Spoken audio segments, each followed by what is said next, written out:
Autobiografía de Marcel Van. La infancia. Primera etapa, 1928 a 1935. La primera etapa de mi vida comprende todo el tiempo que transcurrió desde el día en que alcancé la edad del uso de razón hasta los 7 años, o sea, hasta el momento en que me separé de mi familia.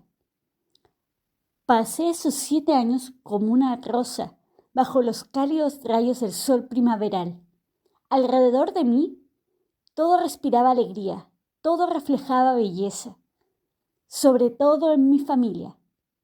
Jamás podré describir todas las dulzuras de mi niñez y todo el amor de mis padres. Además, al darme de Dios desde una temprana edad el uso de razón, todos esos recuerdos naturales se quedaron grabados en mi corazón, privilegio que comparto con Santa Teresita. Y las gracias que Dios me concedió durante esa época en mi vida se parecen también a las que recibió mi Santa Hermana, aunque la situación de nuestras familias haya sido diferente. En una modesta casa de una aldea rural, mi padre trabajaba como sastre y mi madre, además del cuidado de la casa, se dedicaba al cultivo de arroz para no comprar víveres de fuera. Con mis padres vivían mi hermano mayor Joaquín Liet y mi hermana Anne Le, y yo era el tercer hijo de la familia. He aquí la descripción que hacía mi madre de este tercer hijo. Es un niño muy extraño. Es alegre y le gustan las travesuras. Por otro lado, es muy sensible y una nimiedad basta para hacerle llorar. Con este carácter extraño, recibía de mis padres un cariño y una atención especial. Mi madre también decía, a todos los que venían a casa les gustaba chinchar simpáticamente al pequeño, pero a veces se convertía para mí en ocasión de sufrimiento, porque cuando estaba alegre todo iba bien, pero cuando empezaba a llorar, solo el cielo era capaz de consolarlo. Al hablar así, mi madre tenía toda la razón, pero también tenía que admitir que mi amor por ella no era un amor cualquiera, como el de mi hermano o el de mi hermana. La seguía todo el día y si se me obligaba a apartarme de ella, era inconsolable. Quería mucho a mi madre y no había otro placer comparable para mí que el estar cerca de ella, porque Dios la había dotado de un amor tan ardiente que sabía unir la prudencia a la bondad. Muy hábil en educarme, era también capaz de formarme a la santidad. Según gente de mi familia, cuando mi madre enseñaba a hablar a sus hijos, sabía utilizar más palabras virtuosas que insulsas tonterías. De ahí que ella me acostumbrara a pronunciar antes que nada los santos nombres de Jesús, María y José. En efecto, desde que pude escribir las palabras que yo mismo pronunciaba, me oía repetir: Jesús, Jesús, Madre, Madre Santísima, Virgen, San José. Y cuando mi mano fue capaz de tener algo, cuando pude levantar y bajar mi mano hábilmente, mi madre me enseñó a hacer la señal de la cruz. Quizá aprendí a hacerme la señal de la cruz antes que a gatear, es decir, antes incluso de saber realmente su significado. Sin embargo, lo hacía porque mi madre me había acostumbrado. Después, en cuanto supe hablar con fluidez, mi madre me enseñó una oración corta que me hacía repetir antes de darme cualquier alimento. Me obligaba a arrodillarme sobre sus rodillas, a juntar las manos y dirigir la cabeza hacia la imagen de María. y a decir: Santísima Virgen, dadme un poco del pecho o dadme un poco de comer, según si comía o mamaba.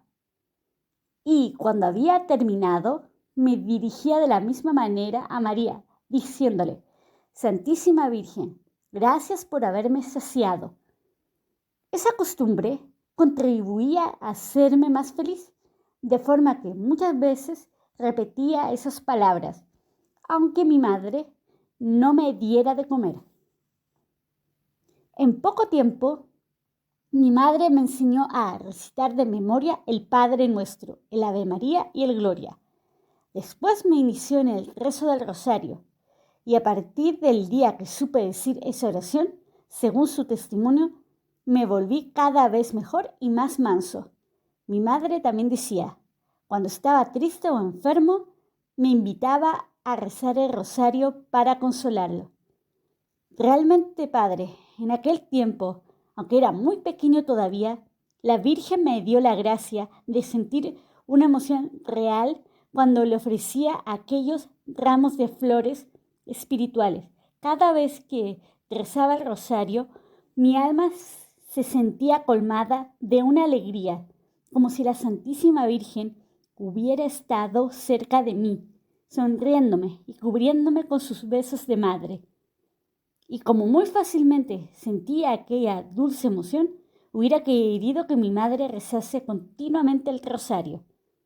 Lamentaba tener que recurrir a ella para poder hacerlo, porque siempre estaba ocupada. Y cuando la presionaba demasiado, tenía que resignarse a rezar el rosario mientras trabajaba. Oh, cuando se tiene una madre tan buena, ¿cómo puede llegar uno a separarse de ella? Una cosa es cierta, no me era posible dejar a mi madre hasta el día que he encontrado una garantía muy segura para la vida. Sí, obviamente me es imposible alejarme de mi madre, aunque la situación sea para ella una cruz pesada. Al hablar de aquel tiempo, mi madre decía: después de haberle dado a luz, tuve que buscar una niñera para cuidarlo en mi lugar. Pero ocurrió todo lo contrario. Durante 3 largos años tuve que cumplir yo misma el papel de niñera, dejando a esta que se encargara de la limpieza en mi lugar. Durante todo aquel tiempo nunca pude ir al mercado, ni logré cocinar ningún guiso.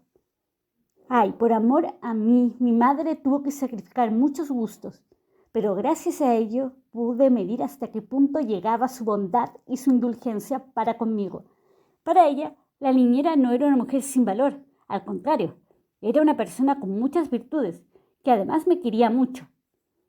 Alguna que otra vez, al ver a mi madre tan cansada por amor a ese hijo de carácter tan difícil, se atrevió a tomar la ofensiva y arrancándome de los brazos de mi madre para llevarme a jugar más lejos. Pero no lo logró ni una vez.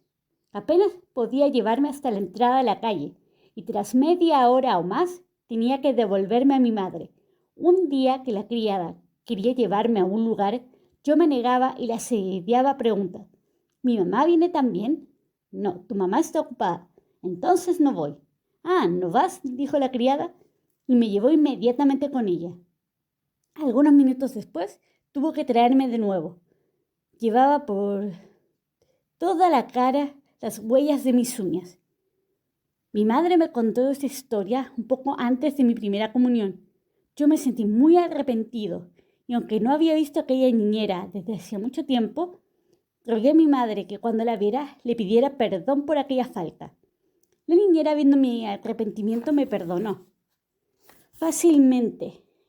El día de mi primera comunión vino a felicitarme y me dijo con alegría: espero crezcas y aprendas a amar cada vez más a Jesús, como lo deseas desde tu tierna infancia. Esta persona hoy está casada y solo mi madre sabe dónde vive. Padre, permítame que vuelva a hablar de cuando estaba aún sobre las rodillas de mi madre. Debido a lo encariñado que estaba con ella, me encontraba siempre a su lado. Me pregunto si ese cariño infantil supuso para ella algún consuelo. Ay, a menudo sentí una gran e intensa pena al recordar que no he dado a mi madre el consuelo que merecía, como respuesta a todas las caricias que ella derrochó conmigo. Al hablar de aquel tiempo, mi madre cuenta, era muy pequeño, pero sumamente terco, dominador e inflexible. No se parecía en nada a su hermano ni a su hermana. Al contrario, siempre se mostraba como un niño terrible. No sabía qué sería de él más tarde. Padre, eso basta para que conozca lo que mi madre tuvo que sufrir por mi culpa.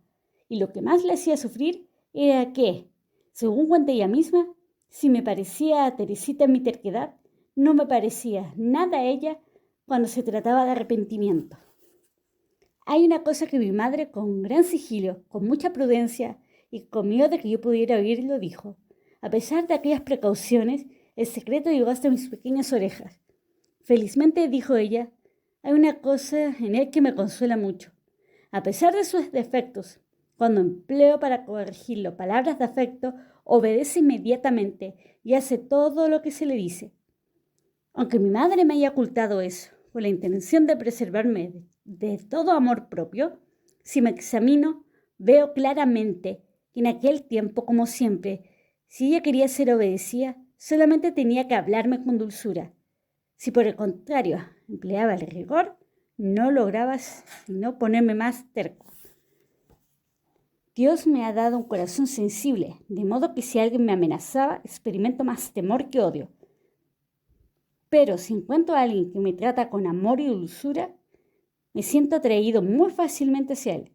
En armonía con mis sentimientos íntimos, tenía una madre con mucha energía y llena de amor que me servía de ejemplo. Realmente no sé cómo expresar toda la riqueza del amor divino. A la edad de 4 años, no temiendo ya que la oyera, mi madre hizo de mí este elogio. Desde que ha cumplido los 4 años, su carácter se ha transformado poco a poco y he sentido nacer en mi corazón una cierta esperanza en relación con su futuro. Oh Padre, esas palabras son muy verdaderas y no me hacen sonrojarme en absoluto, porque reconozco que en aquel tiempo mi carácter cambió completamente. Sabía mimar a mi madre y mostrarme manso y bueno, y cuando la obedecía sentía una gran alegría. ¿No es esta la recompensa que Dios concede a los niños que saben obedecer con prontitud para estimularlos? Si estaba tranquilo, era también gracias a mi madre, y quisiera afirmar otra vez que cuanto de bueno había en mí se lo debía a la bondad de su corazón materno. Darme de comer ya era una tarea difícil, pero educarme para hacer de mí un hombre de bien era una empresa extraordinaria, que solo una madre virtuosa era capaz de llevar a buen fin. Si hablo así, es porque conozco quién es mi madre. Aunque viva aún en esta tierra, tampoco he dudado muchas veces en llamarla santa. El refrán de tal madre, tal hijo, se aplica al pie de la letra en mi caso. Porque, aunque no era un niño tranquilo, los defectos en forma de germen que se encontraban en mí, mi madre logró desarraigarlos completamente. Espontáneamente el árbol de mi alma se hizo frondoso y al llegar a la estación pudo ofrecer a la naturaleza ramos de flores frescas y de agradable olor.